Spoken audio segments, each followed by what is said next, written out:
Good evening my dear student, this is Gaurav Kumar Saxena, your biology educator.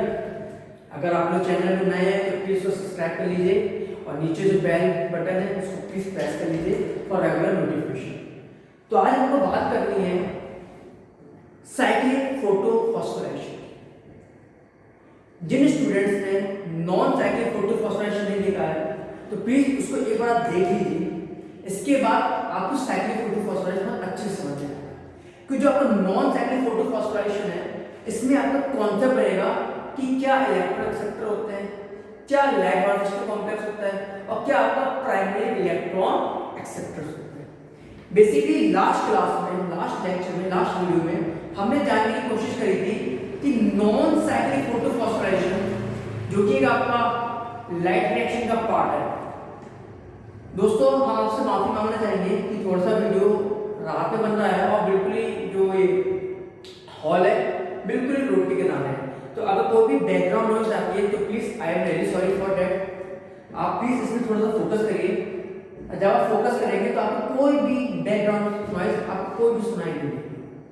तो हम लोग topic पे आते हैं कि कैसे हम लोगों ने लास्ट क्लास में नॉन साइक्लिक फोटोफॉस्फोराइलेशन पढ़ा और नॉन साइक्लिक फोटोफॉस्फोराइलेशन की हमने इसके बारे में जाना था कि कैसे थाइलाकोइड मेम्ब्रेन आपकी हेल्प करती है ऑक्सीजन एवोल्यूशन में, साथ साथ ये हेल्प करती है फोटोलिसिस ऑफ वाटर।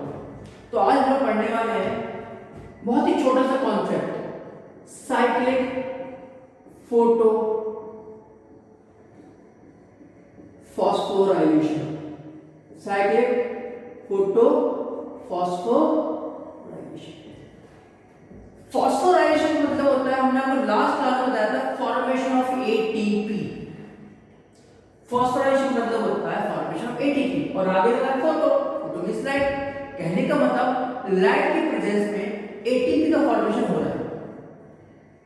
जब हमने नॉन साइक्लिक पढ़ा था तो हमने देखा था कि भैया वहां पर तो एक एटीपी का फॉर्मेशन हो रहा था, बट यहाँ पे दो एटीपी के फॉर्मेशन हो रहे हैं। दूसरी बात, जब हमने नॉन साइक्लिक फोटोफॉस्फोराइलेशन पढ़ा था तो हमने देखा था कि जब फेरिक ऑक्सीजन इलेक्ट्रॉन को बाहर भेज देता है, जब ग्रेना के बाहर भेज देता है तो कैसे आपका यहाँ पे NADPH2 मॉलिक्यूल का फॉर्मेशन हो रहा था, बट यहाँ पे कोई भी NADPH2 का मॉलिक्यूल फॉर्मेशन नहीं हुआ। यहाँ पे बहुत ही छोटा सा कॉन्सेप्ट है कि हमने इलेक्ट्रॉन दिया और लास्ट में इलेक्ट्रॉन मेरे पास आ गया। नॉन साइक्लिक में क्या था कि मैंने इलेक्ट्रॉन दिया, लास्ट में उसको इलेक्ट्रॉन आया ही नहीं। जब मेरे पास नहीं आया तो वो नॉन साइक्लिक है, और जब घूम फिर के इलेक्ट्रॉन मेरे पास वापस आ गया चल के तो वो साइक्लिक हो गया। तो देखते हैं क्या होता है।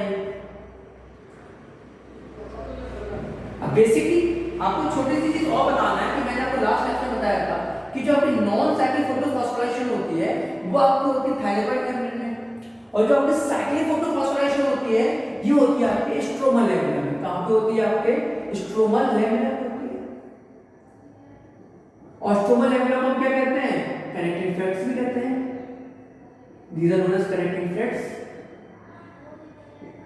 बेसिकली आप जानते होंगे कि जो आपका स्ट्रोमल लेमिना होता है, जो कनेक्टिंग थ्रेड्स होता है, ये किसको ज्वाइन करती है? It helps to join to grana. और आप जानते हैं कि जो ग्रेना होता है वो किसका बना रहता है? पाइप और थाइलाकोइड का बना रहता है। एक थाइलाकोइड के ऊपर दूसरा थाइलाकोइड, दूसरे के ऊपर तीसरा, तीसरे के ऊपर चौथा, चौथे के ऊपर पांचवा। तो उसको हम कहते हैं ग्रेना। ये जो साइक्लिक फोटोफॉस्फोराइलेशन होती है ये होती है आपके स्ट्रोमल लेमिना को, जिसको कनेक्टिंग थ्रेड्स कहते हैं। तो ये भी आपकी क्या होती है? डबल मेम्ब्रेन स्ट्रक्चर होता है। देख लेते हैं। सेम चीज है, थोड़ा सा डिफरेंस है नॉन साइक्लिक। कोई इसमें कुछ भी चीज टफ वाली बात नहीं है, कोई भी चीज से कठिन नहीं, बस छोटा सा कॉन्सेप्ट लगता है। मुझे नहीं मालूम है कि क्यों टीचर्स उसको टफ बनाने की कोशिश करते हैं। कोई टफ है नहीं। तीन चार चीज जो आपको मालूम होनी चाहिए, जो आपसे एंटी बार बार पूछता रहता है कि कब आपका एटीपी का फॉर्मेशन होता है, नॉन साइक्लिक कंडीशन में कब आपका एटीपी का फॉर्मेशन होता है, साइक्लिक कंडीशन में कब आपका एटीपी का फॉर्मेशन होता है। आप प्लीज 10 साल के last PYQs, last previous year question देखें एनटी के, तो आपको समझ में आएगा कि आप जो छोटी छोटी चीजें, छोटी छोटी चीज से वो आपसे क्वेश्चन पूछता है, आप पढ़ते हैं पर आप तो ध्यान से नहीं पढ़ते हो। आप पढ़ते तो हो पर आप उसको ध्यान से नहीं पढ़ते हो। तो हम बिल्कुल कोशिश करेंगे कि कैसे छोटे तरीके से आपको उसको दे दिया जाए, जिससे आप हरदम उसको याद कर लें। तो देखते हैं क्या है, वही चीज है, वही मुझे फिर से लाइट हार्वेस्टर कॉम्प्लेक्स बनानी जो हमने नॉन साइक्लिक बनाया था। देखते हैं क्या होती है। और आप जानते हो कि जो आपकी लाइट हार्वेस्टिंग कॉम्प्लेक्स होती है ये किसकी बनी रहती है, ये मेन पिगमेंट की, which is also known as the chief pigment, जिसका चीफ पिगमेंट का नाम क्या होता है, क्लोरोफिल। और उसके जो बॉडी गार्ड्स होते हैं, मैंने आपको बताया था कि चीफ पिगमेंट के बॉडी गार्ड भी होंगे। और बॉडी गार्ड क्या होते हैं आपके, एसिडिक पिगमेंट्स होते हैं। बॉडी गार्ड क्या होते हैं आपके, एसिडिक पिगमेंट्स होते हैं। इन दोनों को मिला के, एसिडिक पिगमेंट्स और चीफ पिगमेंट, एसिडिक पिगमेंट और चीफ पिगमेंट को मिला के हम क्या कहते हैं, लाइट हार्वेस्टिंग कॉम्प्लेक्स। एलएचसी का मतलब क्या होता है, देख लीजिए, अगर आप लोग नए हैं तो प्लीज देख लीजिए। एलएचसी का मतलब होता है लाइट हार्वेस्टिंग कॉम्प्लेक्स। ये आपको जानना बहुत जरूरी है कि जो आपका लाइट हार्वेस्टिंग कॉम्प्लेक्स होता है ये बना रहता है आपके चीफ पिगमेंट से और एसिडिक पिगमेंट से। बहुत इंपॉर्टेंट, ये पूछा जाता है कि बार बार पूछा जाता है, ध्यान नहीं देते हैं और गलत कर देते हैं। तो इस वीडियो के माध्यम से बस मेरा इतना ही है कि ये चीज अब आपसे फ्यूचर में कभी गलती ना हो। जो आने वाला नीट 2023 है, संभावित है कि मई महीने में हो सकता है, तो भैया ये आप प्लीज इसको गलती मत करिए। ये बस आप समझे और उसको समझने की यू कैन से प्रैक्टिस करने की कोशिश करें। तो एलएचसी आपका क्या होता है, एलएचसी मींस होता है आपका light harvesting complex. Light harvesting complex ये बना रहता है दो पिगमेंट से। एक होता है चीफ पिगमेंट, अभी हमने बताया चीफ पिगमेंट आपका क्या होता है, चीफ पिगमेंट आपका होता है क्लोरोफिल। चीफ पिगमेंट आपका क्या होता है, क्लोरोफिल। और दूसरा होता है आपका एक्सेसरी पिगमेंट, दूसरा आपका होता है एक्सेसरी पिगमेंट्स। एक्सेसरी पिगमेंट्स क्या होते हैं, ये तीन चीज होती है, मैंने आपको लास्ट वीडियो में बताया था। सबसे पहले तो होता है आपका क्लोरोफिल भी, दूसरा होता है आपका ज़ैंथोफिल, दूसरा आपका क्या होता है, ज़ैंथोफिल, और तीसरा आपका होता है कैरोटीनॉइड्स। बेसिकली जो आपका साइक्लिक फोटोफॉस्फोराइलेशन है, जो आपका पीएस सिस्टम होता है, ये होता है पीएस1। पीएस का मतलब होता है photo system, PS stand for photo system. और फोटो सिस्टम 1 क्या होता है, जो आपका 700 नैनोमीटर पे काम करता है। कितने पे काम करता है बेटा आपका, 700 नैनोमीटर। नॉन साइक्लिक में मैंने देखा था कि यहाँ पे दो फोटो सिस्टम थे, photo system 2 and photo system 1, but यहाँ पे सिंगल फोटो सिस्टम है, दैट इज फोटो सिस्टम 1 जो आपका 700 नैनोमीटर पे काम करता है। सेम चीज इलेक्ट्रॉन होगा, तो ऑब्वियस सी बात है इलेक्ट्रॉन को एक्सेप्ट करने वाला कोई ना कोई तो होना चाहिए। इलेक्ट्रॉन को एक्सेप्ट कौन करता है, प्राइमरी इलेक्ट्रॉन एक्सेप्ट। बट अब हम थोड़ा सा ट्विस्ट है, ट्विस्ट क्या है, फेरिडॉक्सिन। लास्ट में हमने पढ़ा था, लास्ट क्लास में हमने पढ़ा था, लास्ट लेक्चर में हमने जाना था कि जो फेरिडॉक्सिन होता है वो आपका फोटो सिस्टम 1 का पार्ट होता है। बट यहाँ पे एक ही फोटो सिस्टम है, तो ये आपका फेरिडॉक्सिन। इसके बाद आपका आने वाला है सेम चीज प्लास्टोक्यूनोन, फिर आपका आएगा सेम चीज साइटोक्रोम B6 है, फिर आपका क्या आएगा, प्लास्टोसाइनिन।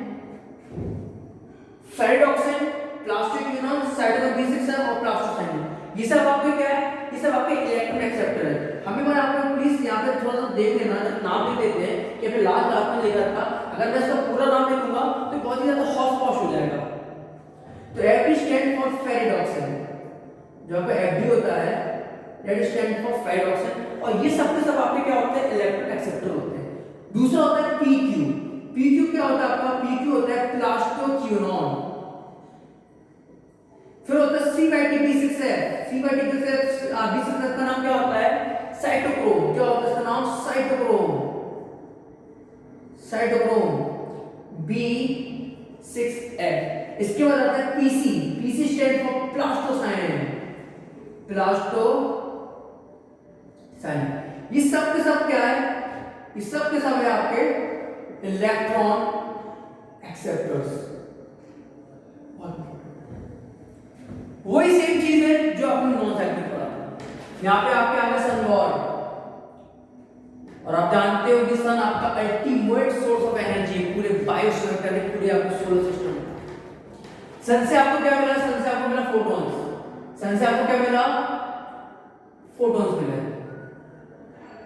फोटॉन्स, और फोटॉन्स क्या होते हैं? फोटॉन्स आते हैं small packets of light. Photons क्या होते हैं दोस्तों?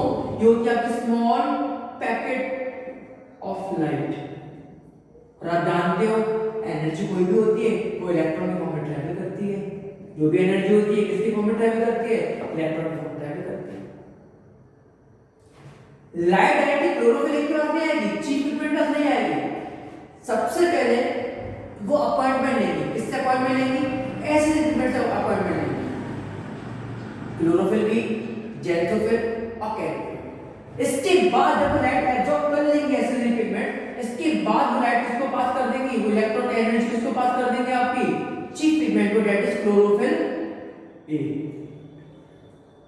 जब क्लोरोफिल ए बहुत ज्यादा एक्साइटेड हो जाएगा, इतना एक्साइटेड हो जाएगा, इतना एक्साइटेड हो जाएगा, इतना खुश हो जाएगा कि उस खुशी से अपने क्या कर देगा? इलेक्ट्रॉन को अब नंबर पेयर ऑफ इलेक्ट्रॉन को क्या कर देगा? लूज कर देगा। आप उसको 2 इलेक्ट्रॉन भी कह सकते हो, आप उसको पेयर ऑफ इलेक्ट्रॉन कह सकते हो। और ऐसी मूवमेंट होती है आपकी अपहिल मूवमेंट। कौन सी मूवमेंट होती है दोस्तों? Uphill movement. खुशी ज्यादा देर तक नहीं रहती है, झूठी खुशी ज्यादा देर तक नहीं रहती है। तो धीरे धीरे धीरे धीरे क्या होगा? एनर्जी का जो लेवल है, एक्टिवेशन एनर्जी धीरे धीरे स्लो होगी, कम होगी। तो ये जो मूवमेंट होगा, जो ये मूवमेंट है, that is known as a downhill movement. कौन सी मूवमेंट होती है? Downhill movement. तो number of pair of electron जो आपका प्राइमरी इलेक्ट्रॉन एक्सेप्टर से पास हो, कहां पे गया? फेराइड ऑक्साइड पे गया। और जैसे ही अब pair of electron ferrite oxide से प्लास्टिक यूनियन में जाएगा, फेराइड ऑक्साइड से कहां पे जाएगा? प्लास्टिक यूनियन पे जाएगा। तो बस एक चीज हो जाएगी, that is formation of ATP. किससे होगी? एटीपी प्लस इनऑर्गेनिक फॉस्फेट से आपकी क्या आएगी? फॉर्मेशन ऑफ एटीपी हो जाएगी। जैसे ही प्लास्टिक यूनियन से साइटोक्रोम B6F जाएगा, अब पेयर ऑफ इलेक्ट्रॉन, और जैसे ही इलेक्ट्रॉन साइटोक्रोम B6F से प्लास्टोसाइनिन जाएगा, तो यहां पे फिर से क्या हो जाएगा? Formation of ATP from ADP plus inorganic phosphate. जैसे कि आपने देखा कि यहां पे तो एक ही आपका फोटो सिस्टम है, तो ठीक जो इलेक्ट्रॉन आपका जो प्लास्टोसाइनिन पे आया है, तो प्लास्टोसाइनिन वापस इलेक्ट्रॉन किसको दे देगा? फोटो सिस्टम 1 को दे देगा। 700 नैनोमीटर में जो काम कर रहा है, दैट इज मैंने इलेक्ट्रॉन दिया था, लास्ट में घूम फिर के इलेक्ट्रॉन मेरे पास आ गया। तो ये जो चीज हुआ है, इलेक्ट्रॉन उसने एक्साइट किया, धीरे धीरे धीरे धीरे उसकी एनर्जी कम हो गई, एनर्जी का लेवल गिरता गया गिरता गया गिरता गया गिरता गया, और लास्ट प्लास्टोसाइनिन इलेक्ट्रॉन किसको वापस दे देगी? भैया तुम अपनी चीज ले लो, फोटो सिस्टम। तो ये पूरी प्रोसेस क्या हुई? ये पूरी प्रोसेस क्या हुई? ये पूरी प्रोसेस हुई आपके cyclic. That why this process known as cyclic photophosphorylation. बस छोटा सा कॉन्सेप्ट था, छोटे के साथ साथ बहुत ज्यादा इंपॉर्टेंट ये PYQs ऑफ नीट। तो आई होप आपको ये साइक्लिक फोटोफॉस्फोराइलेशन बहुत अच्छे से समझ में आया होगा। मुझे पूरी उम्मीद है कि आप इस वीडियो को एंजॉय करोगे। देखिए, पढ़ाई करनी है ना तो एंजॉयमेंट के साथ करिए। ये कोई बहुत हुआ चीज नहीं है कि बहुत चीज कठिन है हम नहीं समझ पाए। आपको एक बार नहीं, आपको 2 बार देखिए, 3 बार देखिए, आपको समझ में आएगा। और विश्वास मानिए, लाइट रिएक्शन की दोनों पार्ट, नॉन साइक्लिक जो मैंने आपको पिछले वीडियो लेक्चर में बताया था, और आज मैंने कराया साइक्लिक फोटोफॉस्फोराइलेशन, बहुत ज्यादा इंपॉर्टेंट है आपकी लाइट रिएक्शन। नेक्स्ट वीडियो में हम आपसे बात करने वाले हैं कि डार्क रिएक्शन क्या होती है। डार्क का मतलब कोई रात वाली चीज तो नहीं। तो नेक्स्ट वीडियो में हम देखते हैं कि डार्क रिएक्शन क्या होती है, C3 साइकिल क्या होती है, C4 साइकिल क्या होती है, CAM कैन साइकिल वो क्या होती है, और हाँ लास्ट में C2 साइकिल जो बहुत लोगों का यू कैन से बहुत लोगों को दुख होता है, C2 साइकिल क्या होती है, कैसे वो काम करती है, समझ में नहीं आता। तो लास्ट नेक्स्ट वीडियो में तुम बहुत अच्छे समझाएंगे C2 साइकिल में। सबसे पहले C3 जानेंगे, फिर C4 कैम और उसके बाद C2। जब C3 C4 समझ जाओगे ना, तब C2 तो बिल्कुल ही आप फोड़ दोगे यार, ये क्या होता है, कुछ भी नहीं होता, नथिंग। आई होप कि आप ये छोटा सा मेरा जो साइक्लिक फोटोफॉस्फोराइलेशन होगा आपको अच्छे से समझ में आया होगा। अगर आपको कोई डाउट है, कोई भी क्वेश्चन है, कोई भी क्वेरी है रिलेटेड दिस टॉपिक, और आपको कुछ और पूछना है, आपको किसी और टॉपिक पे बायो के स्पेशली नीट के लिए आपको कोई और टॉपिक पे अगर वीडियो चाहिए तो please write down in the comment section. तो आज आपसे बस इतना ही, विदा चाहेंगे और बहुत जल्द हम लोग नेक्स्ट लेक्चर में डार्क रिएक्शन के साथ मिलते हैं। Thank you.